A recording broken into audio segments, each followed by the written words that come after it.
네, 저희 개강이 2주 정도 미뤄졌기 때문에 우리 1주차 과정 소개하는 파워포인트는 제가 온라인으로 제공해 드리도록 하겠습니다. 먼저 이제 한 학기 동안 우리가 무엇을 배울 것이며 공학 설계, 그 중에서도 창의적인 공학 설계란 무엇인지, 어떤 걸 다루게 되는지 그 소개하는 과정으로서 이 소개 과정 끝에 제가 이제 별도로 유튜브 시청하는 과제를 내드린 것도 제가 이제 별도로 설명드리도록 하겠습니다. 자, 그럼 우선 학습 목표를 한번 살펴보도록 하겠습니다. 우리 창의적 공학 설계는 크게 두 가지의 목표를 가지고 있습니다. 첫째는 문제 해결 방법론을 배우는 것이고, 두 번째는 아두이노라는 마이크로 컨트롤러를 사용해서 이 문제 해결 방법을 직접 적용해 보는 것입니다. 자, 그러면 공학 설계란 과연 무엇인지 그 정의부터 한번 살펴보도록 하죠. 여기 보면 제가 빨간색으로 친 글자를 보시면 아시겠지만, 공학 설계는 주어진 조건에서 원하는 행동 또는 목적을 달성할 수 있는 어떤 사물을 효과적으로 만들기 위한 프로세스라고 되어 있습니다. 여기서 몇 가지 주목하실 단어가요. 일단 조건이 주어져 있어야 되면서 어떤 목적이 있어야 됩니다. 자, 우리에게는 주어진 환경, 주어진 조건이라 함은 어떤 자원의 한계를 예로 들 수 있겠죠. 자원이 무한정 있다라고 하면 사실상 조건이 필요 없는 것이죠. 모든 걸 다 할 수 있으니까. 하지만 우리한테 주어진 몇 가지 툴들 혹은 몇 가지 자원을 이용해서, 이게 우리의 주어진 조건이 될 것이고요. 그래서 우리가 하고자 하는 게 뭐냐면 어떤 목적입니다. 어떤 목적을 달성하고 싶어 하는데, 그렇다고 막연히 목적만 달성해서는 되는 것이 아니라 효과적으로 하기 위한 프로세스입니다. 따라서 어떤 주어진 조건에서 내가 이 조건을 가장 효과적으로 사용해서 목적을 달성할 수 있는 방법이 없을까? 라는 게 공학 설계입니다. 당연히 주어진 조건을 최대화 이용하기 위해서는 순발력이 필요하고요. 창의력이 필요합니다. 똑같은 조건에서 누군가는 목적을 달성할 수가 있는 반면 누군가는 목적을 달성할 수 없을 수 있죠. 자, 이러한 문제 해결 방법론을 배웠으면 실제로 그 방법론을 우리가 실습을 해봅니다. 그 실습은 마이크로 컨트롤러라고 부르는 아두이노를 이용해서 어떤 주어진 목적을 달성할 수 있는 실습을 해봅니다. 자, 여기서 한 가지 혼동하셔서는 안 되는 게, 우리의 주 목적은 아두이노라는 마이크로 컨트롤러의 사용법을 배우는 것이 아니라는 겁니다. 마이크로 컨트롤러의 사용법을 배우기 위해서는 사실 문제 해결 방법론을 볼 필요가 없겠죠. 이 컨트롤러를 사용하는 매뉴얼을 숙지하고 이 마이크로 컨트롤러 사용하는 방법만 열심히 익히면 될 것입니다만은, 본 수업의 목적은 마이크로 컨트롤러라는 수단을 이용해서 문제 해결 방법론을 익히자는, 우리의 주 목적은 문제 해결 방법론에 그 방점이 있습니다.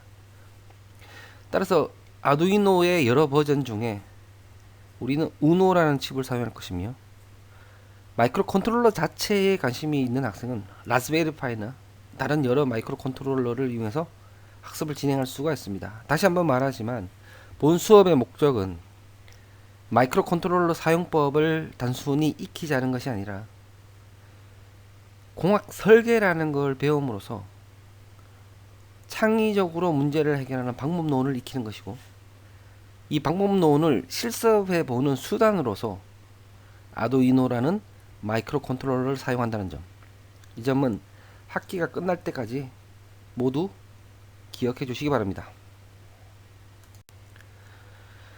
지금 보고 계신 게 아두이노라는 마이크로 컨트롤러 칩입니다.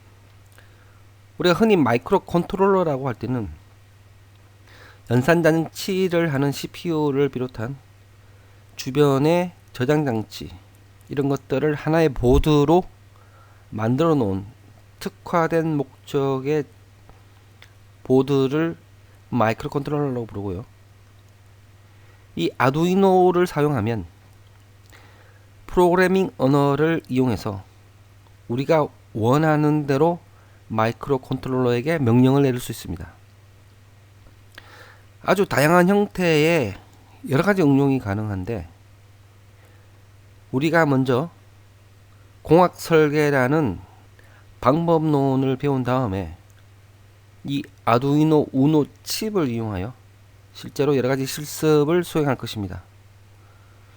주 실습은 중간고사가 지난 이후에 이루어질 것이며, 중간고사 이전에는 여러가지 창의적 방법론에 대해서 먼저 알아보고 아두이노 칩을 사용하는 기초, 그리고 아두이노라는 마이크로 컨트롤러를 사용하기 위해서 필요한 가장 기초적인 배경 지식인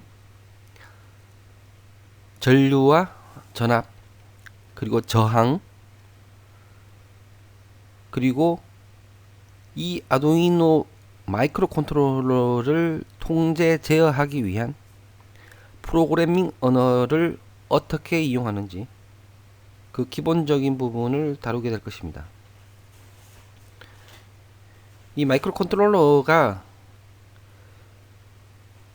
여러가지 목적으로 사용될 수 있으며, 최종적인 프로젝트를 통해서 자신이 원하는 하나의 프로젝트에 어떻게 아두이노 우노 칩을 활용할 것인지 그 모든 과정을 창의적으로 생각하는 과목, 그것이 우리 창의적 공학 설계라고 생각하면 되겠습니다. 자, 그러면 전체 성적 환산 방법에 대해서 좀 설명드리겠습니다. 중간고사하고 기말고사를 치르고요, 중간 기말하고 상관없이 팀 프로젝트가 하나 주어집니다. 팀 프로젝트는 팀이 공동으로 아두이노 프로젝트를 스스로 기획하고 그 완성작을 만든 다음에 UCC 동영상을 만드는 것으로 진행이 됩니다. 전체 점수 100점으로 봤을 때 중간 시험이 30, 기말 시험이 40이고요. 이 공동 프로젝트 점수가 20점, 그리고 출석 점수가 10점, 그래서 합산 100점으로 계산합니다. 팀 프로젝트는 주로 4명에서 6명 사이로 이루어지는데, 현재 우리 수강 인원을 봤을 때는 5명 미만으로 팀을 짜도록 합니다. 팀은 스스로 구성하는 것을 권장하고 있는데요, 따라서 중간고사가 지나고 나서 그 이후가 될 때까지 같이 팀을 하게 될 사람을 미리 서로 섭외해 두는 게 좋을 것 같습니다. 정확하게 몇 명으로 짤지는 이제 학기가 시작돼서 정확한 출석 인원이 나온 다음에 정해질 것이며, 대체로 4명 혹은 5명이 한 팀이 된다고 보면 될 것입니다. 이 팀원은 아두이노를 잘한다거나 혹은 프로그래밍을 잘한다고 해서 반드시 좋은 점수를 얻을 수 있는 것은 아니고요, 어떤 프로젝트를 기획하며 얼마나 창의적으로 기획한 프로젝트를 진행했느냐, 여기에 많은 점수가 주어집니다. 우리가 실습을 하면서 보게 되겠지만, 사실 아두이노 우노는 부품 자체가 그리 다양하지 않기 때문에 아무리 아이디어를 내더라도 크게 보드상에서 꾸며지는 데는 차이가 없을 것입니다. 따라서 어떤 테마를 가지고 어떻게 진행하느냐, 그 아이디어가 더 중요할 것이고요, 대체로 어떤 아이디어를 낼 것이며 어떻게 진행할지는 수업 시간에 좀 더 설명드리도록 하겠습니다. 여러분들은 흔히 과학기술이라는 얘기를 좀 많이 들어봤을 거고요, 과학기술대라는 곳도 있죠. 우리 카이스트는 과학기술원이라고 부르고요. 자, 그렇다면 과학하고 기술이 같은 것인지 다른 것인지, 다르다면 어떻게 다른 것인지 한번 생각해 보신 적이 있나요? 한번 생각해 봅시다. 과학은 무엇이며 기술은 무엇이냐? 그리고 우리가 지금 공학 설계를 하고 있는데, 그렇다면 또 공학은 무엇이냐? 한번 생각해 보도록 하죠. 잠시 한번 과학이 뭘지, 기술이 뭘지 한번 생각해 보세요. 과연 뭘까요? 무슨 차이가 있을까요? 자, 생각해 봤나요? 자, 우리가 이 관점을 한번 봅시다. 뉴턴이 하늘을 쳐다보며 사과나무를 쳐다보다가 사과가 떨어지는 것을 보고 만유인력을 발견하죠. 사과나무에 사과가 떨어지는 게 뉴턴에게는 궁금하지만 일반 사람들한테는 안 궁금하죠. 여러분 궁금한가요? 자, 그러면 사과나무에서 사과가 왜 떨어지는지 그 이유를 밝힌다고 해서 우리 인류에 도움이 되나요? 어떻게 생각하십니까? 자, 과학이란 자연에 대한 호기심입니다. 사과나무에서 사과가 왜 떨어지는지 궁금한 거예요. 그렇지만 그 이유를 밝힌다고 해서 우리 인류에 도움이 되든 도움이 안 되든 전혀 관심이 없어요. 모든 관심사는 자연에 대한 호기심입니다. 그래서 그 법칙과 이론을 밝히고 싶은 거예요. 따라서 과학에는 어떤 목적이란 게 없습니다.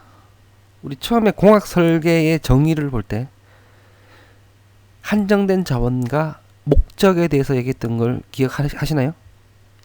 자, 과학에는 목적이 없어요. 호기심입니다. 궁금해요. 밝히고 싶어요. 자, 그럼 기술은 무엇이냐? 기술은 반드시 어떤 목적이 있어요. 뭔가를 성취하고 싶어요. 그 목적을 이루고 싶은데 현존하는 방식으로, 현재 알고 있는 방식으로는 이 목적이 달성이 안 돼요. 그럼 어떻게 하느냐? 새로운 방법을 찾아야죠. 그럼 주로 어디서 찾느냐? 많은 과학자들이 호기심 때문에 만들어 놓은 법칙과 이론들을 서로 종합해서 현재 자기가 원하는 목적을 달성할 수 있는지를 살펴봅니다. 그래서 이 법칙과 이론을 조합해서 현재의 목적을 달성하게 만드는 것, 그것을 우리가 기술이라고 하죠. 이 기술은 그래서 주로 어떤 상품이나 제품과 연계가 돼요. 왜냐하면 뚜렷한 목적이 있으니까. 그래서 나온 게 많이 있죠. 무선통신 기술.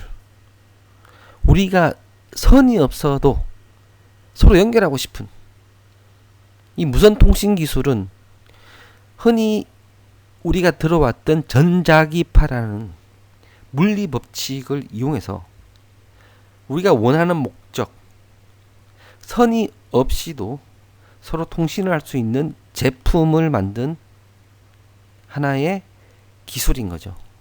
자, 그렇다면 공학이란 무엇이냐? 공학이란 그 사이에서 이렇듯 어떤 목적을 달성해 주게 하는 전반적인 프로세스에 대한 것이라고 생각하시면 되겠습니다. 자, 어떤 목적성은 동일하게 가지고 있대. 최종적인 지향점인 어떤 제품이라기보다는 그 제품을 만들 수 있는 중간의 단계, 설계 과정, 프로세스를 우리가 흔히 공학이라고 부르고 있습니다. 어떤 경우는 공학과 기술의 구분이 무의미한 경우도 있을 수가 있겠죠. 한 가지 차이 나는 것은 과학이라는 순수 호기심하고 다르게 공학이나 기술은 둘 다 어떤 목적성을 가지고 있으며 인간에게 이익이 되는 방법으로 어떤 설계를 하겠다, 그리고 어떤 제품을 만들겠다라는 공통적인 목적을 가지고 있습니다. 그렇지만 과학은 이 자연에 대한 호기심이 인류의 위협이 될 때도 있죠. 대표적인 게 핵폭탄이죠. 핵폭탄은 이러한 자연의 물리 법칙을 이용해서 그걸 악용한 다음에 파괴력이 강한 어떤 폭탄을 만들고자 하는 목적에 부합되도록 만든 제품이었죠. 이게 인간에게 이익이 되느냐? 이익이 된다고 주장하는 사람도 있고 인류에 반하는 악마라고 주장하는 사람도 있을 수 있죠. 공학은 따라서 과학하고 기술의 중간점 위치고 전반적인 프로세스와 설계 관점이라고 보시면 되고요. 기술은 이러한 과학을 이용해서 제품을 생산하는 단계라고 보면 세분화할 수가 있겠습니다.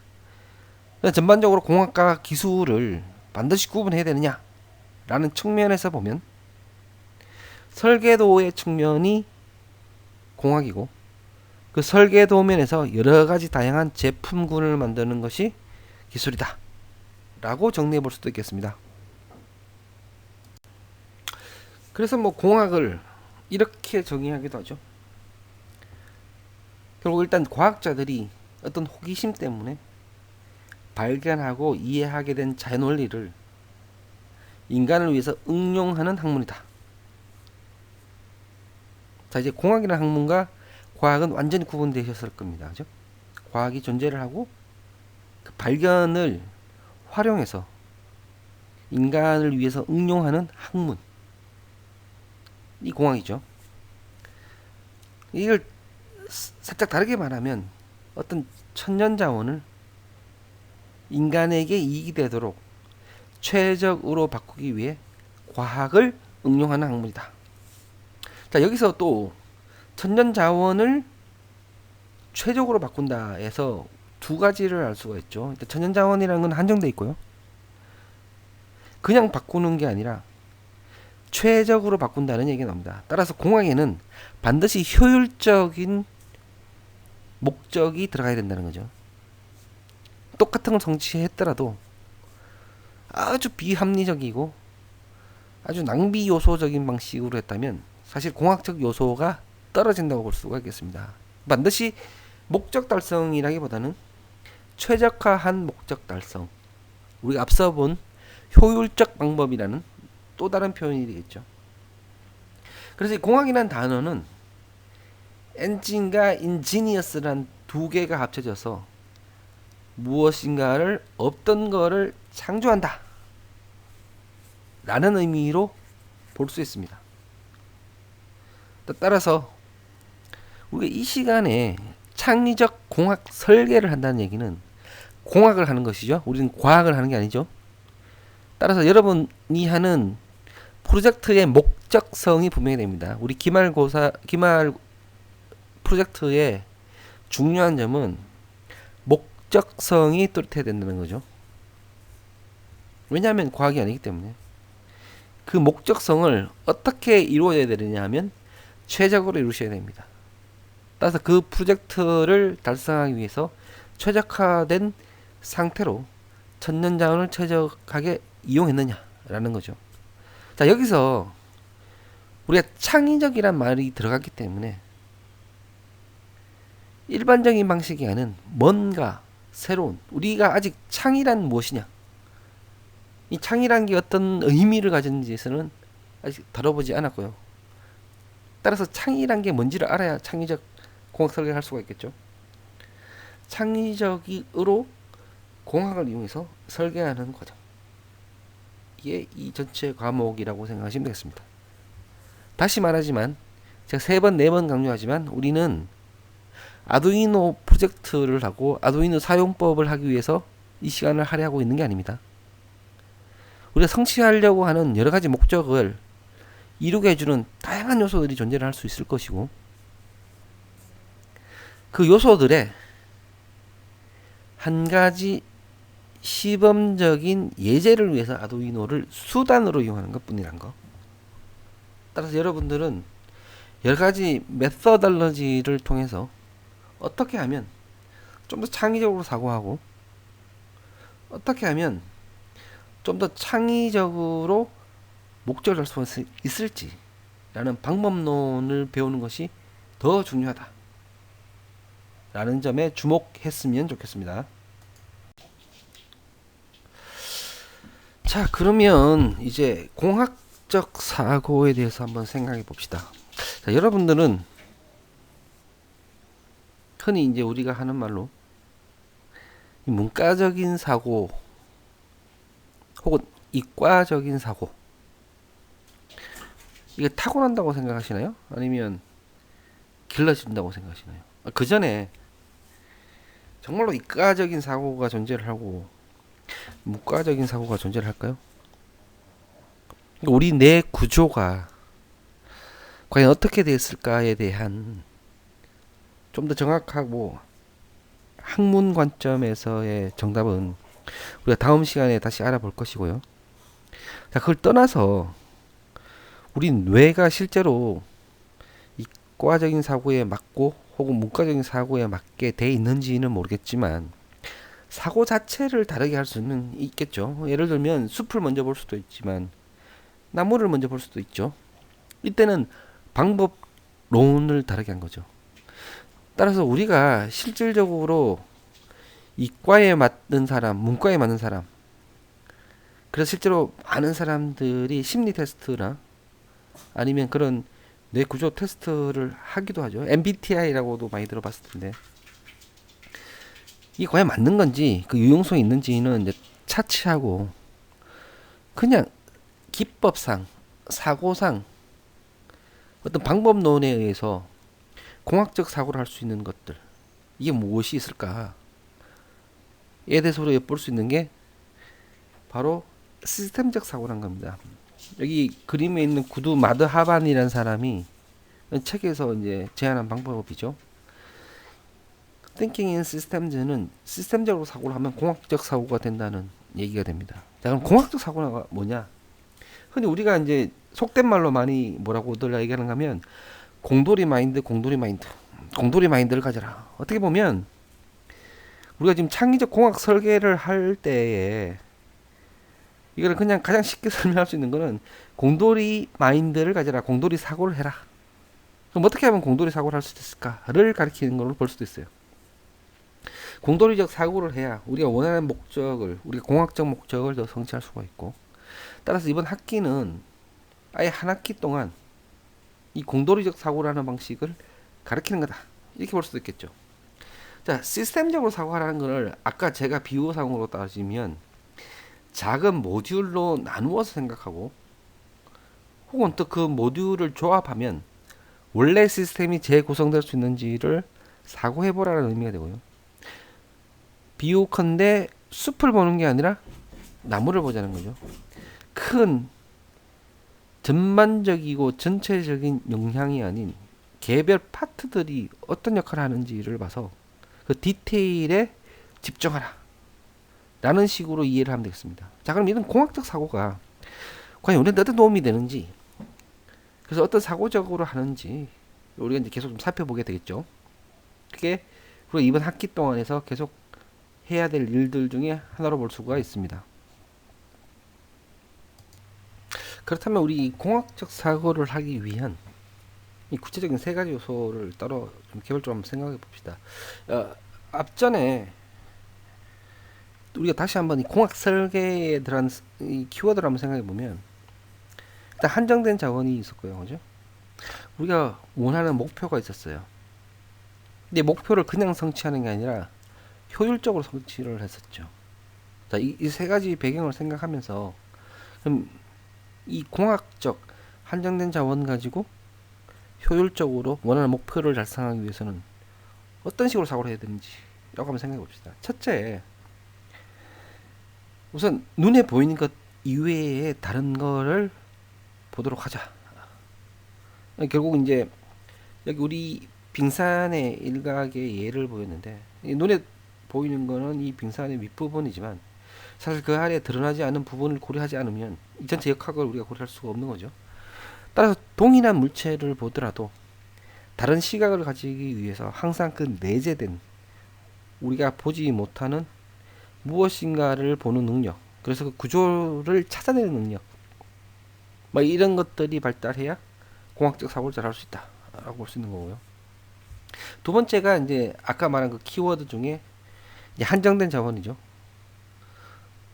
지금 주어진 컨스트레인트가 있고 이 컨스트레인트에 서로가 적응을 하여 그 컨스트레인트를 최대한 활용하는 거. 왜냐면 세상은 자원이 한정돼 있을 수밖에 없죠. 한정된 자원을 가지고 어떻게 활용하느냐의 문제인 거지. 자원이 무한하다라고 하면 사실 뭐 모든 문제가 쉬워지죠. 인류가 발전하고 기술이 개발되고 새로운 아이디어가 나오는 이유는 자원이 한정됐기 때문이에요.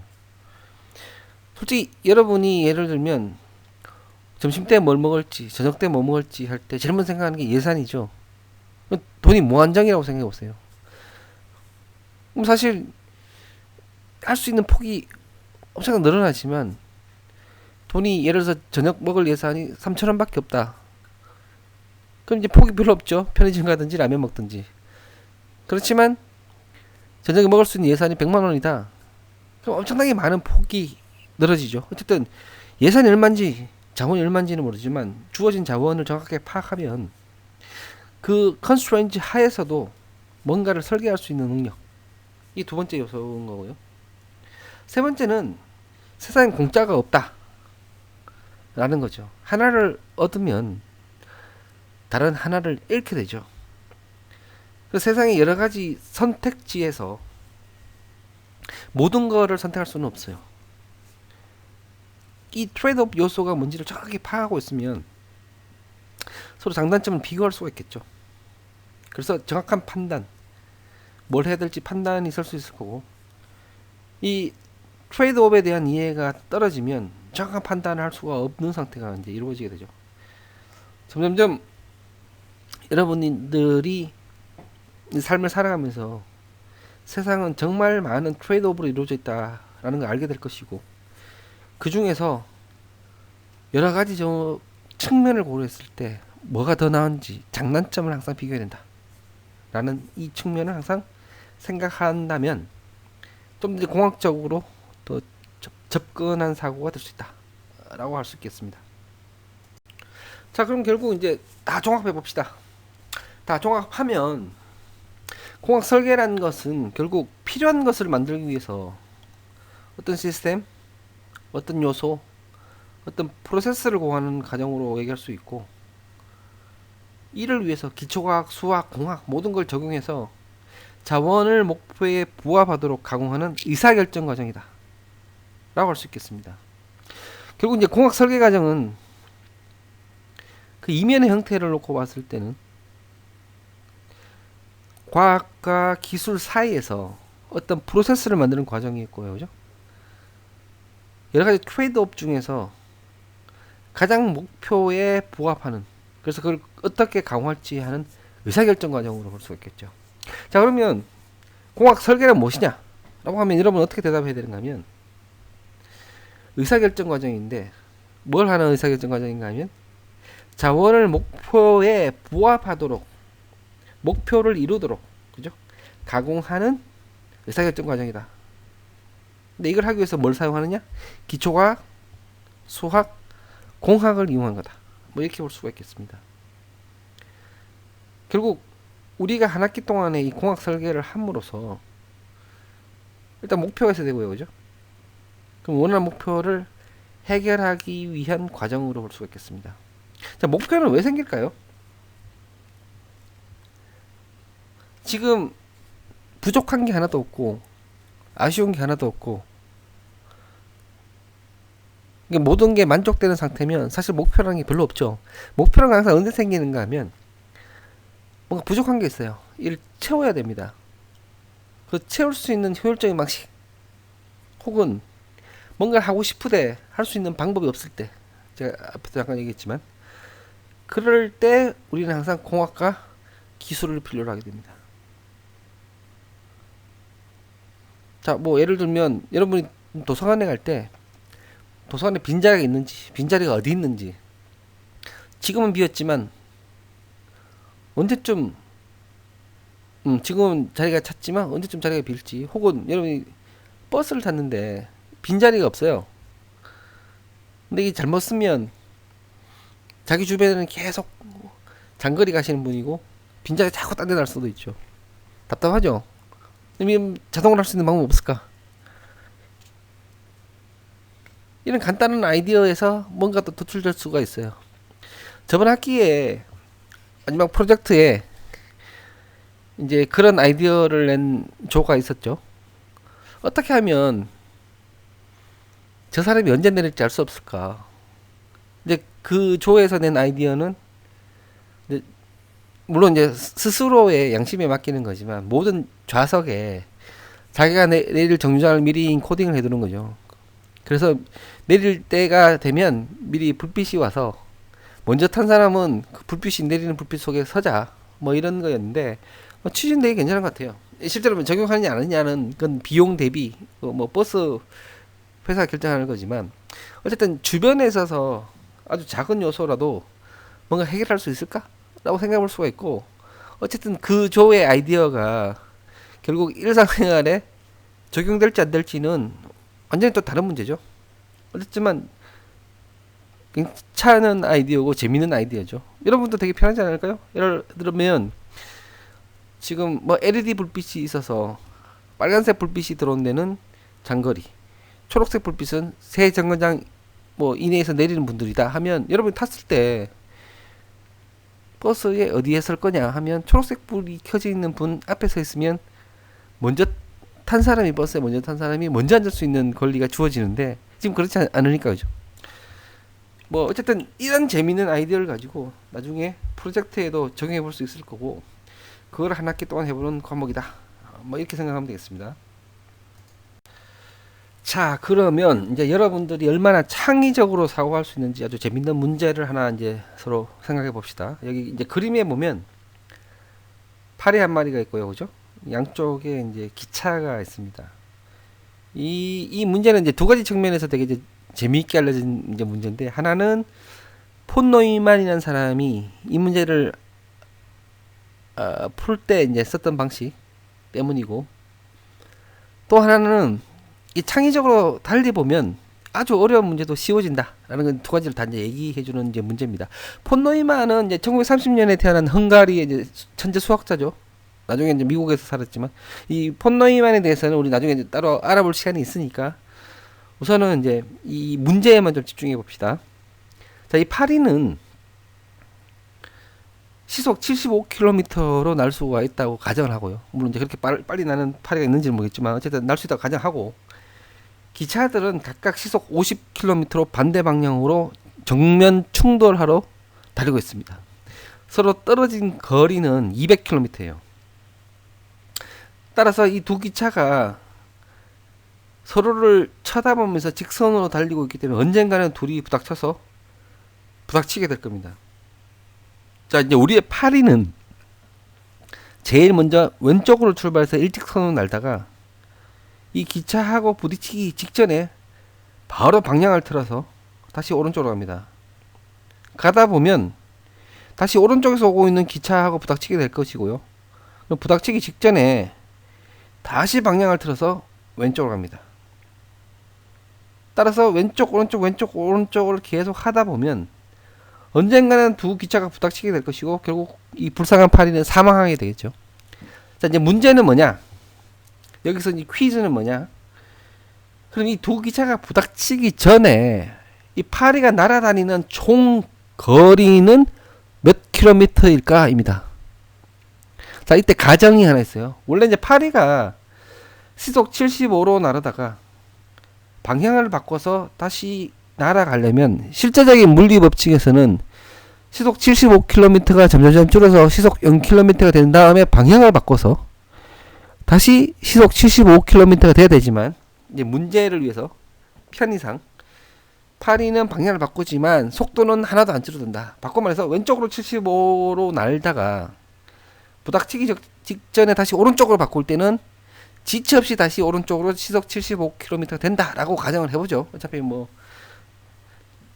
퀴즈를 위한 거니까 이 물리 법칙이 중요한 게 아니라 자, 그랬을 때 다시 두 기차가 부닥치기 전에 파리가 날 수 있는 총 거리. 자, 한번 생각해 보세요. 연습장 꺼내서 지금 뭐 공식 막 쓰려는 친구도 있을 거고 이 무한급수죠. 어쨌든 그죠? 이게 두 개의 거리가 0에 가까워질 때 그때 파리의 총 비행 거리는 얼마일까? 제가 한 15초 드릴 테니까 한번 생각해 보세요.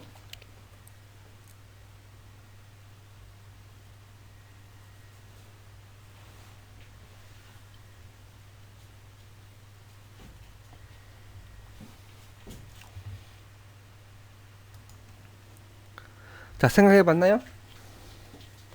답을 찾은 친구가 있나요? 사실 이게 우리가 이제 소위 말하는 창의적 사고를 하지 않고 수학적 사고를 하게 되면 사실 이렇게 하면 풀려요. 총 비행은 정답은 150km입니다. 무한급수를 해보면 나와요. 그런데 사실 아주 쉽게 이 정답을 맞출 수가 있어요. 자, 그럼 생각해 봅시다. 두 기차는 언제 부닥칠까요? 자, 왼쪽 기차는 시속 50km로 달리고 있고 오른쪽도 50km로 달리고 있죠. 그러면 이 기차는 시속 50km를 달린다니까 두 기차는 200km 떨어져 있으니까 왼쪽 기차가 100km 가고 오른쪽 기차가 100km 가는 지점에서 부닥칠 거예요. 정확히 중간 지점 100km 되는 지점. 바꿔 말하면 시속 50km로 달리기 때문에 정확히 2시간 뒤면 두 기차는 부닥치게 될 겁니다. 맞나요? 자, 그럼 2시간 동안에 파리는 몇 킬로미터를 날 수 있나요? 쉽죠? 1시간에 75를 하니까 2시간이면 150km를 날 수가 있죠. 따라서 이런 복잡한 수식 없이도 이 파리가 날 수 있는 총 거리는 150km가 된다는 것을 바로 알 수가 있어요. 자, 우리가 아까 공학적 사고의 세 가지 요소 중에 눈에 보이지 않는 것들을 봐서 스트럭처를 찾자라는 거죠. 이 문제를 드립다 그냥 수학으로 풀려고 그 모습, 우리가 늘 언제 반응하면 물리 시간이 됐던 수학 시간이 됐던 늘 그 문제 사고에 매몰돼서 보면 이런 수식밖에 생각이 안 난다는 거죠. 아주 간단한 방법이 있음에도 불구하고 항상 어려운 방법에 매몰될 수도 있다라는 거고, 그래서 약간 달리 생각해 보면 얘들이 어떻게든 상관없이 부닥칠 때까지 2시간이 걸린다만 알면 얘 총 비행거리를 쉽게 할 수 있다라는 사고를 해야 된다는 게 이제 핵심이었고, 자, 이제 이런 창의적 사고를 해야 된다는 관점에서 되게 재밌는 문제지만 더 재밌는 거는 에피소드는 이 문제를 제출한 사람이 폰 노이만이 정답을 맞추자 이렇게 얘기합니다. 폰 노이만 즉시 정답을 맞췄어요. 그리고 얘기했죠. 야, 역시 다네는 정말 창의적으로 사고를 하는구나. 딱 이 문제는 이렇게 뒤집어 보면 바로 150을 계산할 수가 있는데, 야, 역시 당신은 달라, 자네는 달라 했더니 그때 폰 노이만이 뭐라고 얘기하는가 하면 아닙니다. 저는 머릿속으로 무한급수를 계산했어요. 라고 대답을 합니다. 그래서 더 놀라죠. 사실 이 무한급수를 머릿속으로 암산했다는 거죠. 그래서 이제 이 재밌는 에피소드가 되고, 어쨌든 이 에피소드는 뭔가 다른 모습으로 보자. 창의적 공학을 할 수 있는 그런 첫 번째 요소 측면을 여러분한테 설명드리려고 이 에피소드를 이제 제가 보여드렸고요. 자, 그럼 게시판에 있는 과제에 대해서 좀 설명드릴게요. 그 과제는 크게 이제 두 가지로 나누어져 있는데, 하나는 유튜브 동영상 6개를 다 보셔야 되고요. 두 번째는 유튜브 동영상 보신 6개의 요약본을 제출하셔야 됩니다. 자, 여기서 이제 그 유튜브를 보셔야 되는 내용은 크게 이제 전류, 전압, 저항, 접지, 아두이노 C 언어 기초로 이루어져 있는데요. 특히나 이제 C 언어는 여러분들이 모르시면 이 아두이노를 쓰실 수가 없어요. 근데 C 언어가 이제 주가 되는 건 아니라 아주 기본적인 신텍스 몇 개는 아시면 됩니다. 그래서 심도 있는 C를 알아야 되는 게 아니라 아주 이제 기본적인 거 알면 되기 때문에, 이 C 언어를 이미 이제 수강한 학생들은 이제 사실은 5번 과정을 안 봐도 별 상관이 없어요. 그렇지만 여기 보니까 이제 저학년 학생들도 꽤 있는 것 같은데, C 언어를 전혀 배운 적이 없다라고 하면 사실상 이 과정이 불가능해요. 그런데 이제 그러면 C 언어를 아주 잘 알아야 되느냐? 뭐 한 학기를 듣고 들어야 되느냐, 그건 또 아니죠. 그 C의 기본적인 신텍스, 제가 보기에는 요 동영상 정도만 보면 뭐 더 이상은 몰라도 돼요.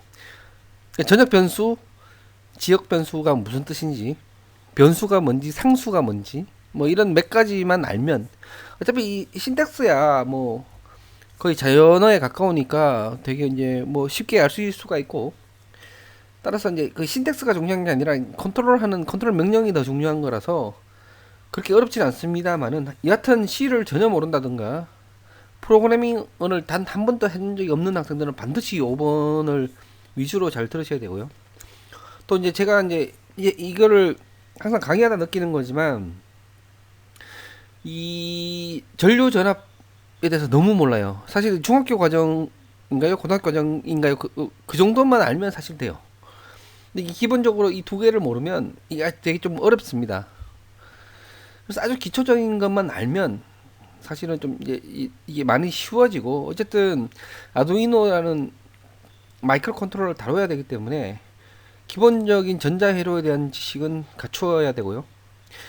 그래서 이제 이걸 제가 직접 하는 것도 한 방법이겠습니다만은, 어쨌든 이제 우리 교수들이 이 온라인 강의를 한다는 거는 익숙치 않은 데다가 그 머트리얼도 사실상 이 뭐 파워포인트로 인터랙티비티 없이 한다는 것도 좀 쉽지 않은 거고, 그래서 저 이제 나름대로 제일 잘 할 수 있는 방식이 이미 재밌게 꾸려져 있는 유튜브를 보조 수단으로 이제 시청하는 게 더 나을 수 있겠다라고 생각을 좀 했고요. 따라서 이거를 먼저 한번 보시고, 어쨌든 이제 종합적인 서머리 나중에 또 어차피 따로 가겠죠.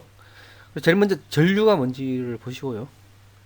그다음 전압이 뭔지를 보시고, 그다음 저항이 뭔지를 보시고, 그다음에 접지하는 게 뭔지를 좀 이제 쳐다보시면, 요 네 가지 사항만 보시면 기본적인 이제 전자회로 필요한 부분, 정말 정말 정말 기초죠를 보실 수가 있고, 뭐 요 정도만 보시면 그 다음부터 따라오실 수가 있을 것 같아요. 저번에 한번은 뭐 제가 한번 보니까 이제 접지의 개념이랑 전류 전압의 개념이 없으시면 전혀 이제 헤매서 따라오지도 못해요. 보통 이제 두 부류가 이제 우리 학생들이 나눠지는데, 과정을 잘 따라오는 학생도 있지만 아예 중도에 포기하는 학생도 되게 많아요. 왜냐면 전류 전압 접지를 기본으로 모르기 때문에. 그래서 이제 사실상은 이 기본이 원래 전자의 이동이 이제 전류죠. 우리 원자 전자 들어보셨나요? 기억나요? 근데 이 부분을 몇 가지만 알면 되니까 요거를 좀 보시고, 그다음에 A4 용지 이제 두 장 분량 정도라고 했는데, 여러분 저거 뭐 워드를 쓰든 뭐 HWP를 쓰든 그 워드 프로세스를 써서 뭐 빽빽하게 쓴다는 의미가 아니라 너무 길지 말라는 의미를 제가 이렇게 썼고요. 전류는 무엇이다 대체로 쓰고, 전압이란 무엇이다 라고 쓰면 돼요. 짧게 써서 뭐 한 반장 정도 쓰더라도 의미만 통하면 될 것이고, 그래서 이제 요거 쓰는 거는 출석 대체 정도로 제가 좀 생각을 하고 있고요. 그래서 요 동영상을 다 보시고, 그 다음에 이제 자기가 전체를 써머리 한 거를 제출하시면 됩니다. 제출 기한이 3월 17일까지입니다. 반드시 보시고 3월 17일까지 제출해 주시기 바랍니다. 자, 뭐 동영상은 요 정도로 마치고요. 2주차는 2주차대로 또 따로 좀 이제 동영상 하나 올릴 거고, 그리고 이 여기 있는 여섯 가지 동영상에 대한 링크는 제가 봐서 이 온라인 쪽 강의하는 쪽으로 링크할 수 있으면 이 클래스 쪽으로 링크해 두도록 하겠습니다. 자, 수고들 하셨습니다.